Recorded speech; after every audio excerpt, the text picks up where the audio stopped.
Welcome back, after a long break, to the Jewish Diasporist, a podcast exploring the political, social, and cultural implications of life in diaspora. We are your hosts, Zach Smerin and Ben Yanowitz.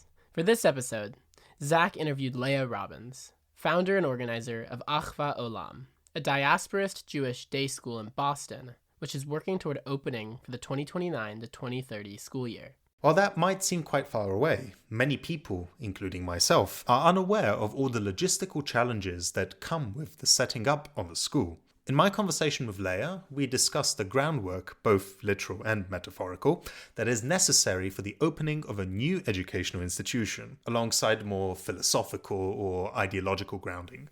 Whether from first-hand experience or from media like the film Israelism, most of you likely know that Jewish education, whether supplementary or day schooling, at least in the non-Hasidic world, is often explicitly Zionist and refuses to make space for knowledge which challenges the normalization of Israel as a centerpiece of Jewish identity. Achvat Olam is an important project to learn from, as it's developing a curriculum for young students that includes a robust diasporist Jewish education, rooted in justice frameworks, and presents students with age-appropriate community organizing skills. This sort of education is something that is very rare within the Jewish world, yet crucial to developing a community that not only has a sense of a self-identity and history, but is also grounded in an understanding that nobody is free unless everybody is free. I'm personally very excited to see this institutional development in Boston as a hopeful precursor to a greater constructive focus on diasporist Jewish youth education across the United States and the rest of the Jewish world. Even in smaller communities where it may be unrealistic for Jewish leftists to build their own schools in the near future, we can certainly coalesce behind a set of clear demands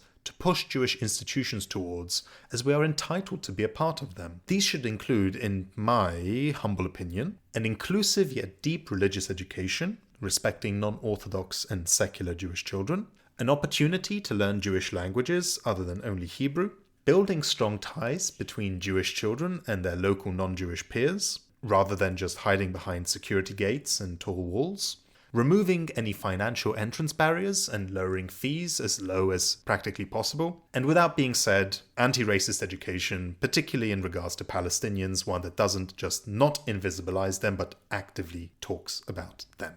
Yeah, it's super important. And as always, we'd like to thank all of our listeners. That's you guys, followers, and those supporting us on Patreon. All of you are what keeps us producing this podcast, even when other things in life make it a challenge or puts us on a different timeline. To help us reach more people, please share our content with your friends and community members. And if you aren't already, follow us on Instagram at The Jewish Diasporist Pod. And if you aren't already, follow us on Instagram at The Jewish Diasporist Pod. Subscribe to our shared YouTube channel, The Hamotzi Network, and consider becoming a donor on Patreon. All of those links will be in the description. In honor of one of our listeners who pointed out that our intro music does actually count as a further ado. Shout out Judy. Without any further ado.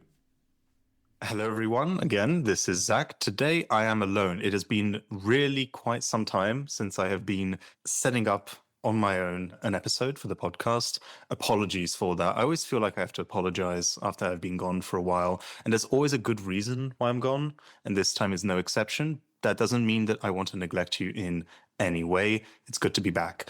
Today, I'm very happy to be talking about a subject that we really haven't touched on that much directly, but often have touched on indirectly. Education. A lot of us are involved in some way. We teach, we make projects about learning and spreading information, whether it be social media, whether it be in the classroom, whether it be just to the broader public. However, a lot of us approach this on the fringes of the institutions that we're involved with or that we would like to be involved with. Mainstream Jewish education is often criticized for many reasons tied to its politics, towards its conservatism, and towards, I think, what could be a lack of inclusion of the perspectives that we hold politically. However, on the other hand, we also often don't get to really present much of an alternative in that regard. There's a lot of criticism that comes from people that grew up in certain institutions about how they were bad and that they were happy to escape it and then they left it and then they have horror stories. But aside from just like complaining and one might even say derogatorily whining, What can we offer? What can diasporists, leftists offer as least part of a solution to that?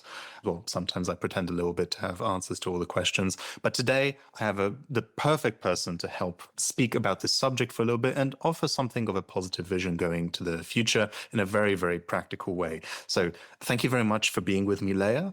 Could you just start off by telling a little bit about yourself and what got you interested in this subject of Jewish education?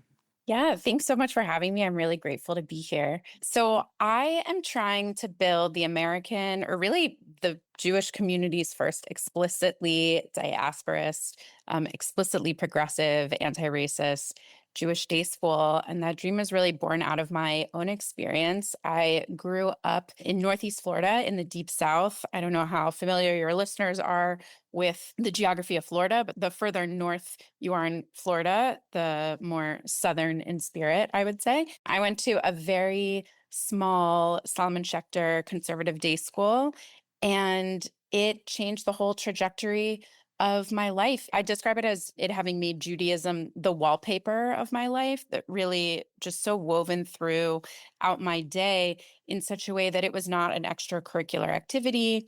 It was not a chore, God forbid. And it was not something that took me away from things I would have rather have been doing. It was just woven throughout my everyday life. And as a leftist Jewish adult, I feel like that supported me tremendously. I feel like I've encountered so many my leftist peers in the last 10 years who did not have a deep grounding in Jewish education and show up to our organizing spaces or show up to our Jewish ritual spaces, expressing a deep sense of insecurity. And I have been privileged to really not grapple with those questions of Jewish belonging. And I really attribute that to my day school experience. So I just had this idea one day. At the time, I was intending to start a journey soon to become a parent myself. I've since decided not to do that, but it was originally born out of this dream for my own future children of wanting to raise a generation of the Jewish left that is like deeply rooted in our tradition and can take back the Jewish rights monopoly on Jewish literacy, so that like our comrades can just show up to organizing spaces and be ready to go and not have to wade through the muck of an identity crisis. I think that sense of insecurity that comes from not being connected to that can certainly be experienced with people that are attracted to Jewish identity by going from beyond the mainstream. And to some extent, that isn't people's fault, right? That isn't something that, well, to a significant extent, that's not people's fault of not having had that upbringing. Sometimes that's a matter of choice of the parents. Sometimes it's not a matter of choice at all because it's just not possible. Or people sort of abandon Jewish life because of political misalignment. And then they come back through, If Not Now and JVP and adult Jewish educational spaces like Sfara. There was an amazing piece in Jewish Currents a couple of weeks ago that Achvat Olam actually got a shout out in. And Ariel Angel says that sort of If Not Now and JVP were accidentally forced to be our everything. Mm-hmm. Instead of sort of just the political action that they were intended to be. And I'm like, that's what we're doing. We're building the institutions that are going to hold all of the pieces so that we can just show up and organize. This is the article by We Need New Jewish Institutions in Jewish Currents. This is the first time I think we're discussing it on the show. I know there's been quite a lot of controversy from certain people about it. I believe that we need new Jewish institutions. I haven't read the whole article just now, just skimmed a little bit, so don't want to get too much in depth of that. Honestly, we probably could have Ariel Angel to speak about that specifically. I think the metaphor that you said, that the wallpaper of my life, really interesting just from a literary sense, because one hand, like wallpaper, like surrounds you, it's always visible. In some ways, it's kind of a surface level, right? You dig below the surface and there's something else. So there's some literary stuff to dig in there as well. But really the basis of the school, and obviously a lot of people engage in education, mostly in their younger age, like in terms of like the institutional level, you always might be learning more, but in terms of like belonging in a school or taking courses, that's something that, you after university, that's when like adult life begins. So that's this whole thing. But for many Jewish communities, like the strength of a community to maintain a school let alone schools, is an important sign of communities like strength and like going le dor vador from one generation to the next.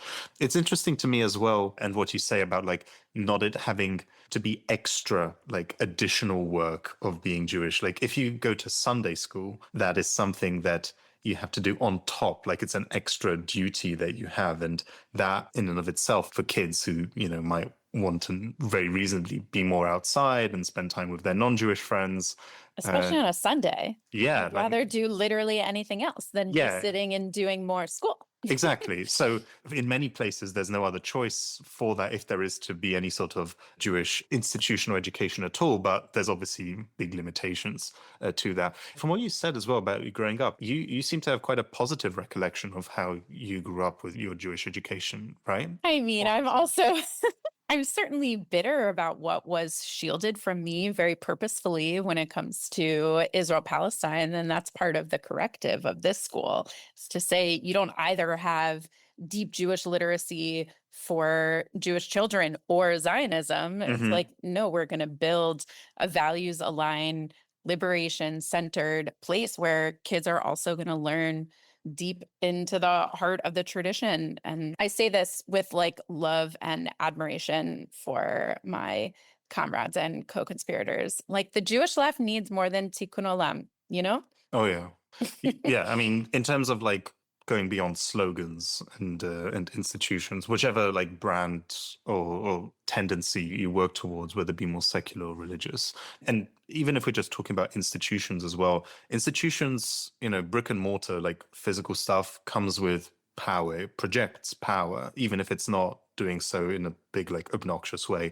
And all activists know what it's like to be burnt out, and having institutions that can guarantee like a good standard of living, and like that is the basis of community. So absolutely. And the thing is, in a lot of places, this is kind of taken for granted, I think, in the mainstream, because if a school has existed for decades, there is obviously some amount of energy that needs to come to maintain things and keep it running, but it is exponentially harder to try and get something out right in the beginning, be the first one to get that energy to get things off the ground. So tell me, like, absolutely, what does that come with in practically? Like, how does one set up a school? A lot of us just like school is just something that existed before us and it will exist afterwards. And most people won't want to come back because they have some sort of memories connected to that.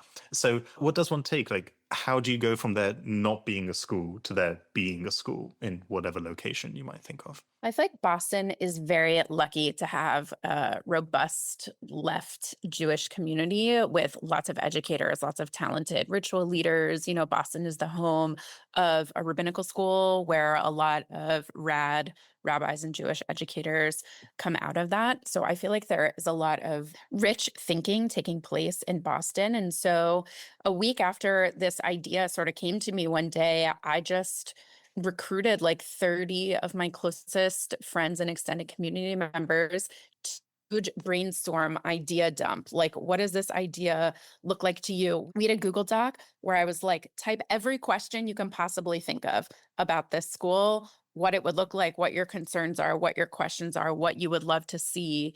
And that was a really rich learning ground from which to build. And, the school was originally intended for Brooklyn, where I was planning to move several years ago. And then I sort of went through a major life transition and decided to stay in Boston, which has ultimately been very fruitful because I have going on 10 years of relationships and connection to the Boston area. But really, I just had 2 years of one-to-one conversations before doing anything concrete, because day schools are not on the radars of leftists, and for good reason. That makes a lot of sense. People hear day school and they hear tribalism, siloing Jewish kids, and that makes a lot of sense because that in some ways is inherent to the day school model. And so we are certainly the ones all over the US as they exist now, which is why we're trying to put a lot of intentional thinking onto how to combat that and sort of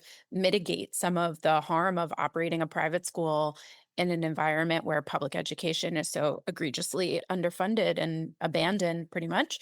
So we're just in the beginning stages right now of devising a plan to sort of tackle this on two fronts. One, connecting our future students to their public school peers on a regular basis on school time so that students throughout the school year, throughout the school day are offered the opportunity to build deep relationships and connections and friendships with public school peers and non-Jewish students.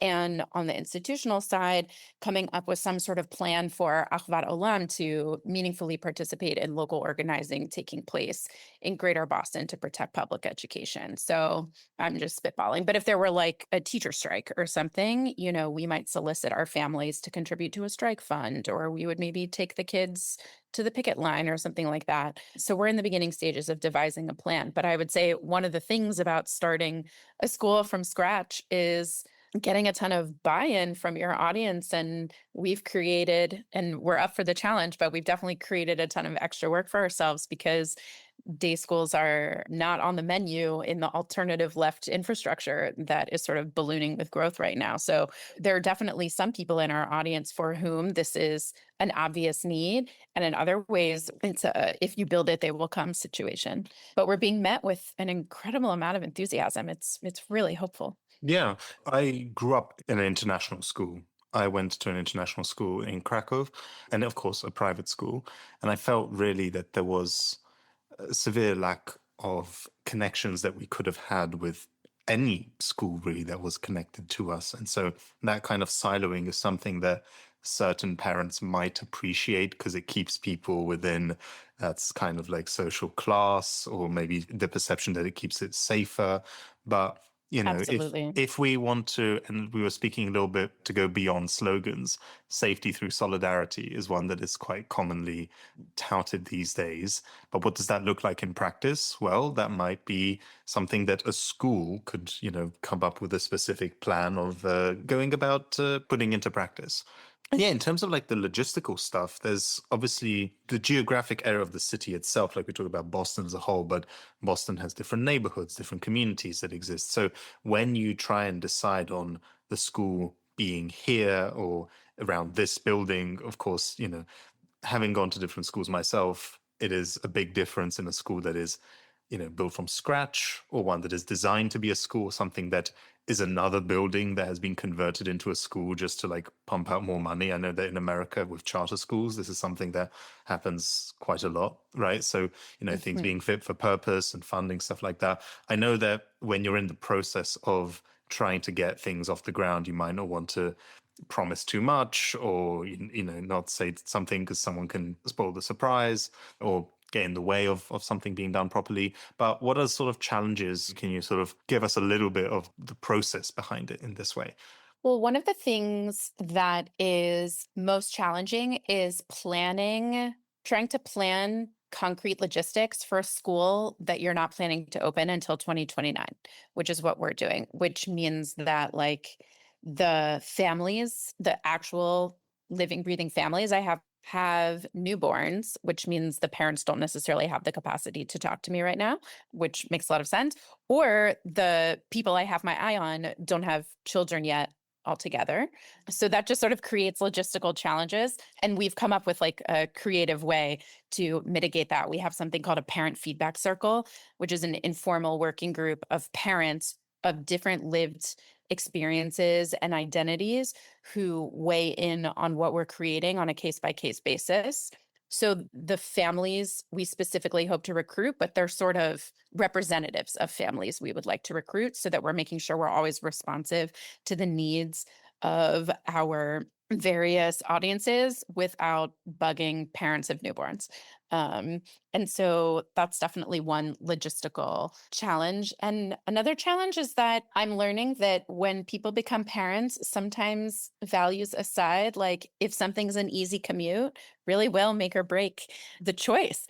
My parents were really committed. We drove like 45 minutes to an hour each way every single day for me to go to day school. But it's either not like that anymore or potentially not in New England. So one of the things that we're doing is looking at the zip code breakdown of If Not Now and JVP membership to help us sort of choose like a general area or neighborhood. I would say the huge hubs of Jewish leftist organizing activity is in like the Jamaica Plain, Roslindale side of the river, and Cambridge and Somerville. So definitely wanting to find somewhere that's sort of equidistant between those two groups. Unfortunately, that leaves Brookline, which is home to a community of fellow Jews who I would imagine are going to be pretty hostile to this project. So there are a lot of things to hold, but taking it sort of one step at a time. And the other thing is that in order to operate a new independent school in Massachusetts, you have to be approved by the town school committee in which you hope to operate, which means that you have to have the favor of the committee members. Mhm. And when you're doing a sort of controversial, groundbreaking project that's never been done before in a neighborhood of potentially hostile community members, it's, it creates a lot of questions. But we're working on a really thoughtful strategy to choose the neighborhood that will be safest for our families in terms of actually being able to exist in the school and get off the ground safely. And that will also capture the most amount of people that we aim to serve. In that case, dear viewers, I hope that while this is a public podcast, you can all not tell anybody who shouldn't know that this is happening, that this is actually happening. I'm sure, Leah, that if this was that important, then we could edit it out. But Okay. I see also a lot of potential for comedy about the idea of like parents getting ready to send their kids for a school that doesn't exist yet. I'm sure everybody can appreciate the humor of the situation. But it does touch on a more serious point that when it comes to, spending your time at university or maybe even like donating money to an organization, there's obviously like, if you in the end find out that this is not a project that you approve of or that your money's been mismanaged, then that hurts. But I think with kids, it's different, right? A lot of people care about, understandably so, like their future, right? There's a kid's like education being screwed up is a big, big problem for a lot of people, and they'll take it personally in there. So I'm sure that there's like extra pressure with that as well. And something about the neighborhoods as well that's important is that in a city, like especially if this is the first project of its kind, this is kind of what I've been speaking about a lot when it comes to the Jewish left needing physical spaces in general. And then you say that, and then in a big city, it's always going to be difficult for people to make it, for anyone. And so the argument is, oh, why try in the first place? Well, you have to try somewhere. And then if that works, then maybe in the future down the line, you can think of something maybe that's more suitable, or maybe, God forbid, 2 Jewish diasporist schools in a city and so on. That would be right? amazing. Right. But you have to start somewhere. So that you can go to a kind of situation like in Vienna, where you have 4 Jewish day schools for a community of about 15,000. But also a lot of people, the kids can also walk to school, and it's like deeply embedded within the geographical space of the community. And you don't have to engage so much in this triangulation. Obviously, especially when it comes to orthodoxy, you always have to, keep things close enough, but that is relevant. That is important. So when we come to like the actual content and curricula of the stuff that you want the kids to be learning, what is that Jewish diasporist education? Like, what inspiration do you draw from? What is a diasporist curriculum for Jewish studies? Is there diasporist math? Is there like what English? Like what's the sort of language? Like, what does it actually mean in practice? How is it going to be a different school with, apart from just like, the name on the wall and the motto of the school, I guess? So I feel like diasporism is a word that is like picking up so much traction right now and actually means something a little bit different to everybody who uses it. So what we mean by diasporism is that we're going to explore and uplift and celebrate the wealth of histories, languages, and cultures of Jewish lineages from all across the world. And we're going to decenter the state of Israel from Jewish identity building, while of course holding that half of global Jewry lives in that land, including many of our own family and extended community members. What we do teach about Israel-Palestine will not be adopting ethno-nationalism as a pathway to Jewish safety. We'll lead with an understanding that our future is inextricably bound to the future of all people. And then we're also going to focus on our roles as neighbors and community members of Greater Boston, and both as members of Jewish communities in Greater Boston and also as Jews working in solidarity with other marginalized communities. In this case, ties in itself as part of a tension that exists on the Jewish left. And whether you call it diasporism, whether you call it doikite, whether you talk about like any sort of other word, you find yourself as a Jewish leftist today, I would hope, feeling a kind of tension that exists. On one hand, there is this idea of decentering Israel as the center of our Jewish identity, not considering it as all, Jewishness in diaspora evolving around Israel, and not having it so that any sort of differences and divisions ideological being connected to Israel, and sort of saying that that is an important aspect, but not being the only one that needs to be discussed, and not talking less about what's going on there, but maybe proportionally talking about more stuff as well. On the other hand, given the genocide that's happening right now in Gaza, we feel ourselves that this is something that's happening in our name, and something that we maybe sometimes would like to feel that we have more strength and more power to state. Whether that's necessarily the case is sometimes up for debate, but there is this tension that exists between the here-ness and not talking about it so much, but on the other hand, feeling obliged to talking about it.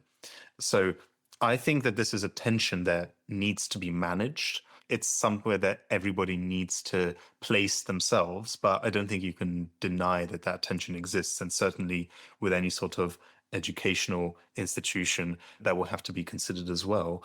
One thing that I'm actually wondering about is that you go back 100 years and political parties, political movements operated quite a bit differently than they do today. I'm not even talking here about like the Bund, because obviously we could talk just about what the Bund did. But the truth is that every Jewish political movement back in ye old day, in ye old country, but also in America, had its own like newspapers, its own youth movements, its own schools, its own, whatever, welfare organizations.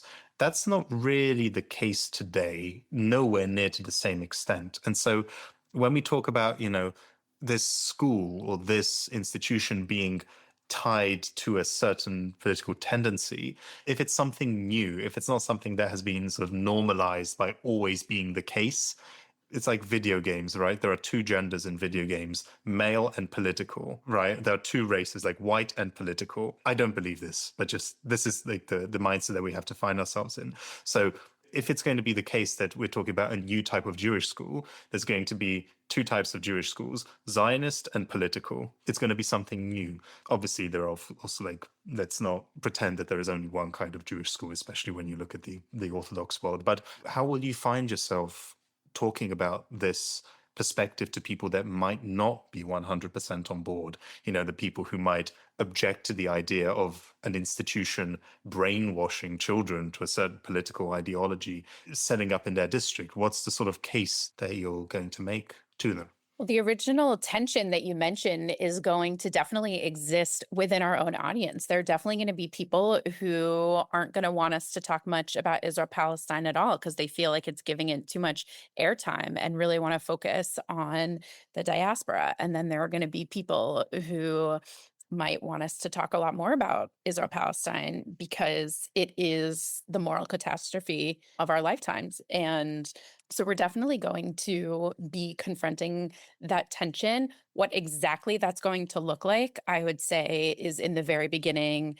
planning stages now. And luckily for me, I am not one of the educators on this team, so I will not be tasked with having to figure that out. And I will be passing the buck to some really brilliant educators. But what I would say is we are lucky that there are different environments and different contexts within the school day itself to be able to give airtime to both of those things. Like a lot of the diasporism in terms of celebrating the diaspora, we get to do in how we celebrate Jewish holidays, get to bring in diasporic languages and customs and all different Jewish lineages.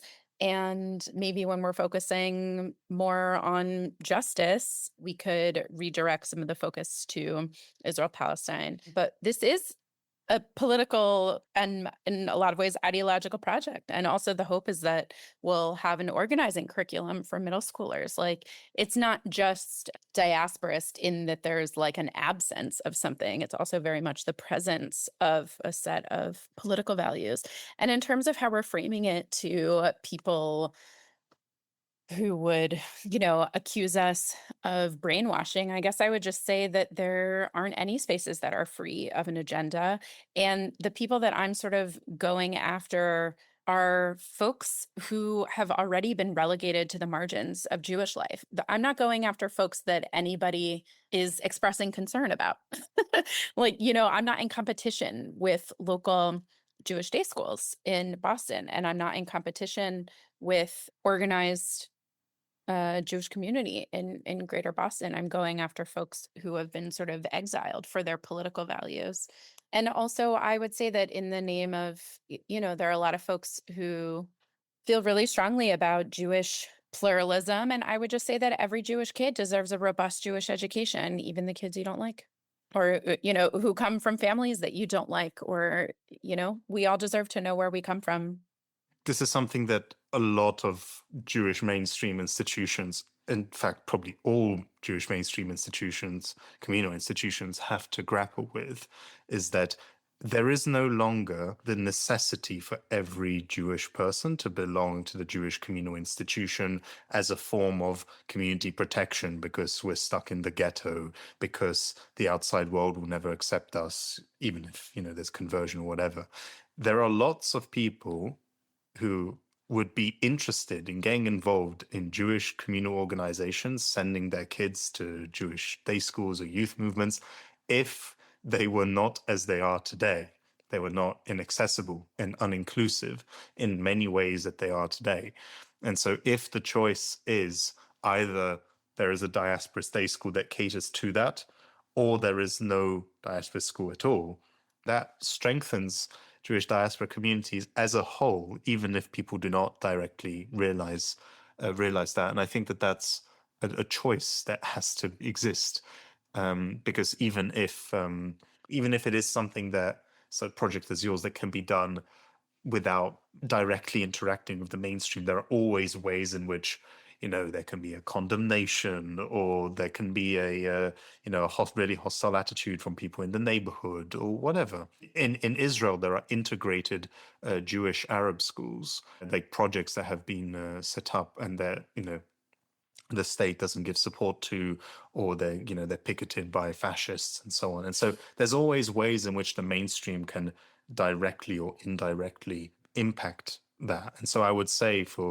if this carries any weight for people who are in mainstream institutions, is that just because you don't like how something is being done, if it is bringing more people into the community that otherwise would be completely or almost completely alienated, that it is a positive aspect to diaspora Jewish communities.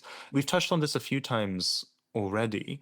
What is the role of religious Jewish identity and education going to be in school? Religious education can be done in a completely secular context, or it can be done in a theocratic context, right? It can be done in a form of catechism, right? In Polish public schools until quite recently, we didn't have religious education. We had usually a priest or someone that was educated by a priest coming in and teaching about how to be a proper Catholic, right? Mm-hmm. So that's been changing in terms of how many people have been doing attendance, but religious education, connection to religious identity, can be done in very many different ways. And of course, Jewish religious identity is very diverse as well. So how are you thinking of approaching this question? I definitely imagine us serving a group of families who have diverse and, I'm sure, competing, needs and practices when it comes to Jewish identity and, approaches to Jewish practice and celebrating holidays and et cetera, et cetera. I would say that it is a huge goal of mine for this school that our students leave able to use the tools of our tradition to participate in conversations about what Judaism is and is not.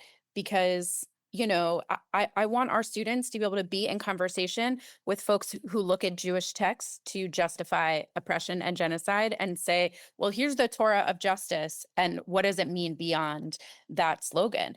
And also, when this genocide is over and, God willing, when Palestine is free, like, what is Judaism going to look like if we're not the ones building it?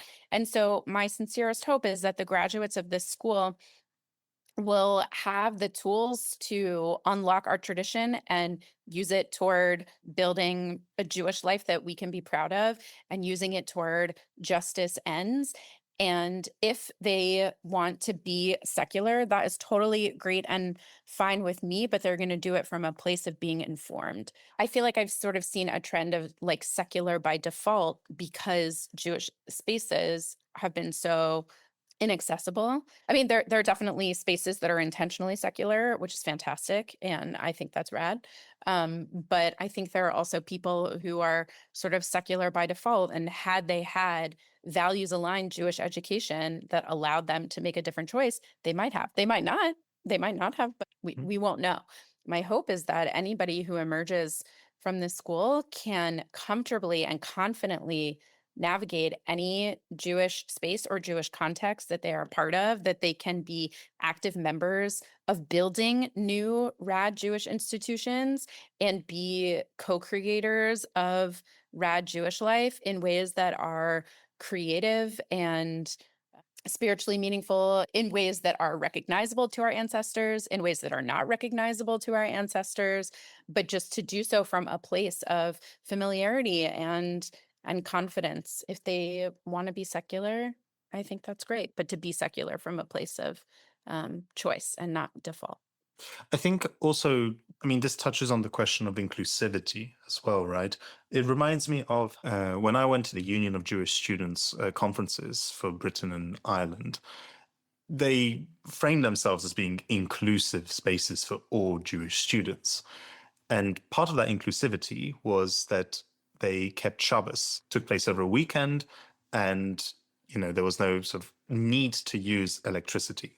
But there was also pressure. There was an unwritten rule that you don't use your electronic appliances in public, right? If you're in your room, right, nobody's going to be like inspecting rooms for who's used their phone and who hasn't. But if you're, outside with people, then there's pressure on not using your phone, which is supposed to be inclusive to, students who keep Shabbos and they want to be in that sort of immersive space. On the other hand, atheist Jewish students are used to just, having their phone in public and using it without any sort of peer pressure. And so is it inclusive to make people have to like go to the toilet to take a phone call, or to like stay in public and worry that if an Orthodox student comes in, then they will have to like close their phone off? Usually like people can choose to like be with people who will be fine with the rooms will be decided on, like, you will be with people who are okay with you turning the light on or off. But the point further stands. And, you can extrapolate to this. Most Orthodox Jewish education is gender segregated, right? From a rather young age, not the super youngest, but as you go further, by the age of your bar mitzvah, you have boys' schools and girls' schools. Is it inclusive to Orthodox students to not have gender segregation in this way? What about prayer? Like, what kinds of prayer do you follow? These are all like dilemmas. Totally. What counts as inclusivity and what doesn't, to whom? How do you balance that? And there can be like a positive feedback loop that once you start correcting in one direction, that's who you're going to attract, and you're going to lose people in the other way. So Absolutely. these are all things. And one final point that I try and keep, for my own personal connections, sort of one ear on what like the Hasidic perspective on this is. I know there are Hasidic Jews in Boston. There's a whole like Bostoner dynasty even, right?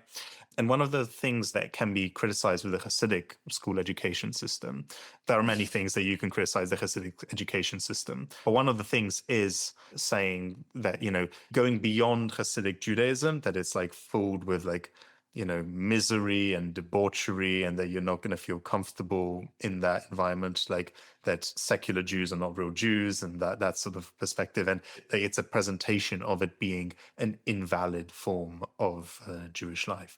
But then, on the other hand, one might say that, is it inclusive when talking about like, how do you want to be Jewish in your Jewish education system, to not mention, would it be inclusive to not mention like, yes, this is what being a Hasidic Jew is. It comes in with certain constraints and traditions and laws, but it is a valid way of existing as a Jewish person. There's nothing that should be alien about it. It should be open and it should be understood. This perspective of like, whether you're secular or not, you understand how the religious traditions and so on. There was an article in The Forward a while ago that said basically that there was a generation up until like the 70s and 80s in New York of completely secular Jews. They were completely secular and atheists in their identity.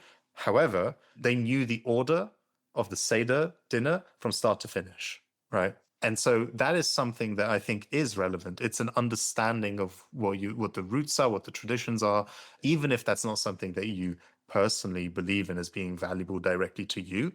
It is a value of understanding it and understanding how they differently work. And so I think there's certainly a value that comes to that. But then how do you teach what's the right Seder plate? That's in itself is a dilemma. So you Totally. you can't run away from this like debate of what is inclusive or over-inclusive, under-inclusive. So just definitely. I have definitely been in spaces that build themselves as inclusive and definitely defaulted to the frommest, most observant common denominator. I think we would not want to do that because it feels a little too simplistic. For me, we're actually in the process of hiring what we're calling a consultant for liberatory Jewish learning and practice right now. And one of their major projects is going to be helping us put together a blueprint of Jewish life. What is our observance level going to look like? What is our approach to davening going to be?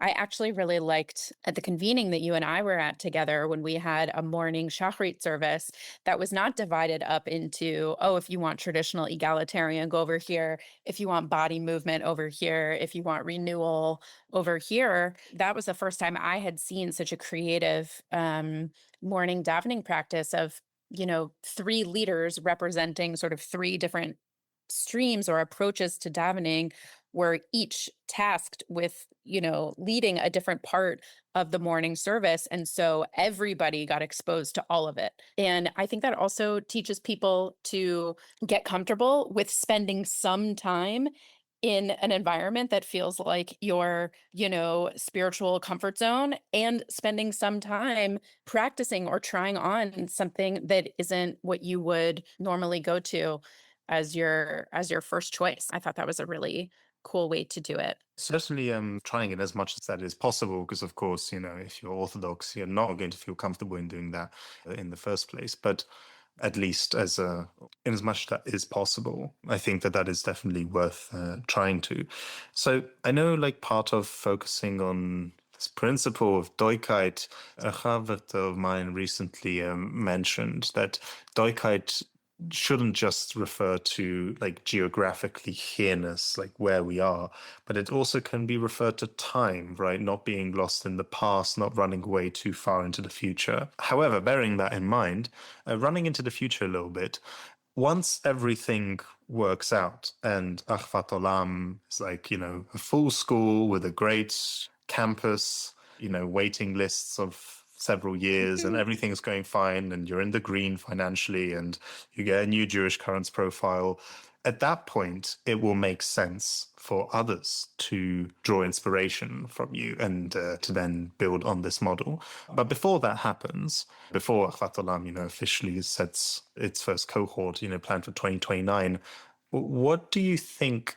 And apart from like directly, whether it be funds or like people who can somehow help with your project directly, what is it that you think your organizing can teach us as Jewish diasporists, Jewish leftists around the world in terms of what we could be focusing on in our local spaces? What is the sort of bare standard that we could be thinking of? And of course, I understand that the answer to this question is going to largely be for you from an American context, but also bearing in mind that we also have similar dilemmas on the Jewish left, weaker that it is, outside of the United States and Canada and Israel, believe it or not, dear listeners, there are Jews outside of these three countries.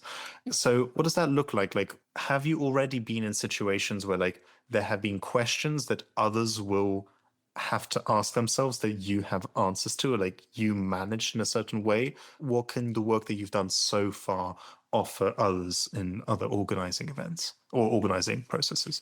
I think one of the things that we are managing to balance really well, I feel like I've received a lot of really positive feedback about how much we've been able to concretely accomplish while holding the amount of intention and community buy-in that is necessary to create something from scratch, including for an audience, for whom this may not be an obvious need. I don't know if we've gotten far enough for me to like have a list of things that people are coming to me for yet. But I will say that buzz is getting around, and people are saying, when you're done in Boston, please come to my community. Please build this here. Like, I really wish that we had this in my community when I was a kid. But my hope is that, one of the things we'll literally download from our Google Drive or something and send to other communities is like how to teach anti-nationalist modern Hebrew, how to have an organizing curriculum that is deeply rooted in Torah and Jewish tradition that is rigorous for young folks, and how to have a day school model where it's not just I do Jewish studies in the morning and general studies in the afternoon, how to have more integrated content to create more integrated whole people. And these are the things that I hope to be able to offer. And also how to talk about Israel-Palestine in principled ways while not cutting ourselves off from the people and the land, and not saying that's happening over there, don't associate me with that, but instead, sort of like claiming it as our responsibility to resist. Yeah, I think that that part about resource sharing is really, really important. I just on an anecdotal level, I know someone who works in a mainstream Jewish school in London, in the UK. And if we tie in all of the Jewish schools that are from the United Synagogues, so that is, all the main, like, non-Hasidic, non-Haredi schools, there's about a dozen of them, primary, secondary, whatever. They don't share resources with each other, right? Every school protects its own Geschäft, its own like little, fiefdom is maybe too strong of a word, right? But teachers who design their own plans do not share them with other schools. And part of that has to do with like, oh, but we're Masorti and you're modern Orthodox. Like, okay, but it's obvious that bringing in more minds together and cooperating, seeing what works in one school maybe works in another, would result in better educational outcomes. And you don't have to like necessarily be a parent with kids in a certain school, though that does help. But being part of a political movement that points these things out, that says that there is some sort of alternative to this, maybe not necessarily right away saying like, oh, we'll be the 13th school that will do its own thing and not share its own resources with anyone else, but pointing these things out on a systemic level, offering solutions and ideas to how these things can be improved specifically. This is something that is a really needed shock for the mainstream communal institutions. There is mainstream communal institutional Jewish leadership is very, very used to small groups of anti-Zionist Jews knocking on the outside and saying, like, you are all Zionist freaks, you're all wrong, free Palestine. Like, it's very easy for that sort of group to be painted as fringe, nobody knows who they are, they're all extremists, they're all self-hating Jews, they don't know anything about Judaism anyway. Very, very easy. What mainstream Jewish communal establishment leaders are not used to are people being in the room and like pointing out why is like all of this a complete mess? Why is there like fraud? Why is there corruption? Why is there nepotism? Why is there incompetence? The people making these criticisms doing so in a pointed and direct way with the knowledge of these institutions and with some sort of trust, if not from the leaders, but at least from the majority or a perceived majority of the community that is making these points and actually having some sort of practical alternatives. That's going to come with a certain profile that a lot of Jewish left organizations don't have at this stage.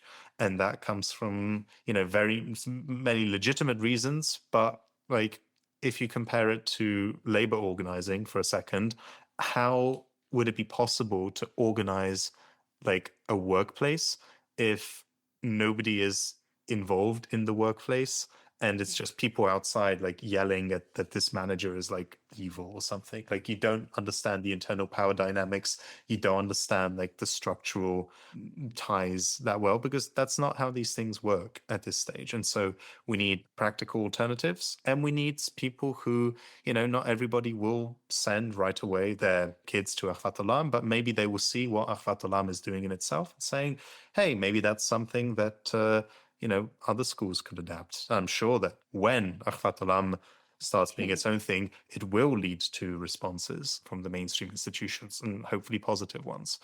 I certainly hope so. But even if we're not in the room, because I sort of imagine that a lot of the people I hope to serve don't think of themselves as being in any rooms with organized Jewish community, Yeah. just to like give our, children of leftist families the same tools that organized Jewry has to navigate a tradition builds our credibility and allows us to take ownership over Judaism. Like, they're not going to have the microphone anymore because we're going to be representatives in a new and deeper way of what Judaism is and isn't, and what Judaism does and doesn't say, because we're going to have the knowledge and the tools to do that. Yeah, you're contesting that space, and you're doing so from a place of confidence, right? Yes. And really, I mean, I usually try not to be explicitly critical of organizations like publicly as such, but I do think that it is a strong criticism that I would have of JVP, and if not now, for not having focused on this work until now. Because it's one thing to say, like, projects with a few dozen or a few hundred members committed to like one local area, one local context, of not having done this yet. But here we're talking about organizations with thousands of members, tens of thousands of supporters, resources in all 50 states. JVP is one that, primarily organized people like, it's like the bête noire of the mainstream. It's not in the room. If not now, it's halfway in the room in certain contexts, right? We saw that in Washington, D.C. a while back. This hasn't been done. And I think that it really is a shame, because if it isn't done in the United States, then it's going to be much, much more difficult to do so with less resources, less Jews, less leftist Jews and such. So I'm happy that this is now happening. I'm happy that this is happening in Boston, and hopefully it's something that we in Krakow and other places can learn from. We don't have a Jewish school at all in Krakow, and there are specific reasons why that is. It's not just to do with like the small community that ties into it, but it's not the only reason as to why that is. And I think part of the aspect there is that the left in these kinds of spaces in Krakow, in Vienna, in other places in Europe can be that impact. If not creating our own school from scratch, then having enough of an influence, then we can like influence the entire mainstream into at least not backing down from certain aspects. That's a different context than organizing in a space where there's 250,000 Jews in a metropolitan area. Totally fair. But I guess I would say to your comment about if not now in JVP is that, to Ariel Angel's point, that wasn't the purpose of those organizations. Like, they were sort of forced to become our shul and our Hebrew school in ways that they, didn't intend to be or didn't necessarily want to be. And so we're building the organizations that are going to help to relieve some of that burden. Oh, for sure. Because knowledge is power. For sure. It will often be the case that groups and projects have to do certain things because nobody else had to do them, even though it kind of makes sense for, at the very least, not being the only one to do it. This is a very abstract concept. I'll just illustrate it now. Our Polish Jewish project, like we have Jewish and non-Jewish members in Krakow, organizes the only leftist library like publicly available library in Krakow. And so even though we kind of want to specialize in certain subjects, understandably so, I think we have had to carry this burden of like, there's no other place where people can like donate their books or come and learn about this stuff. It's obviously all in a very early state, but would we like it if there were other organizations that did this? Yes, we would. And so, and there's nothing wrong with being involved in different projects, different groups for specific reasons, right? And Totally. it almost makes sense that not every group has to focus on every aspect, right, of like of Absolutely. organizing, and you can be members of both and involved in different groups and so on.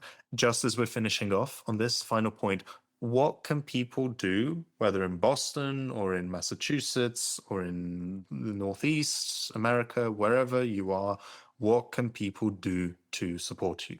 It's going to sound so cliche, but honestly, Like and subscribe.